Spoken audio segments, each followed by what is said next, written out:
نماز کا مسنون طریقہ۔ نماز اور سورہ فاتحہ۔ رسول اللہ صلی اللہ علیہ وآلہ وسلم نے فرمایا، حدیث کا مفہوم ہے کہ جس شخص نے نماز میں سورہ فاتحہ نہیں پڑھی اس کی نماز نہیں۔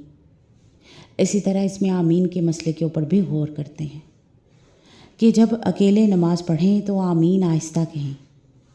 ظہر اور عصر سری نماز امام کے پیچھے پڑھیں تو آمین آہستہ کہی جائے۔ جہری نمازوں میں امام اور مقتدی آمین بالجہر اونچی آواز میں کہیں۔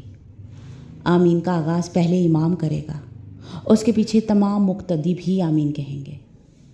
حدیث کی روح سے جس شخص کی آمین فرشتوں کی آمین کے موافق ہو گئی تو اس کی پہلے سب گناہ معاف کر دیے جاتے ہیں۔ حدیث کی روح سے آداب تلاوت کیا ہے؟ نمازی اپنے رب کے ساتھ سرگوشی کرتا ہے۔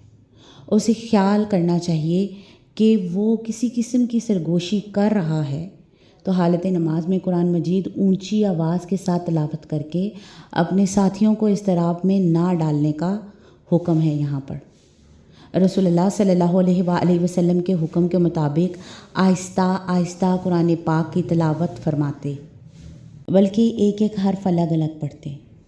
اللہ تعالیٰ کسی آواز کے لیے اس قدر کان نہیں لگاتا جس قدر وہ اچھی آواز کے ساتھ قرآن پڑھنے پر لگاتا ہے۔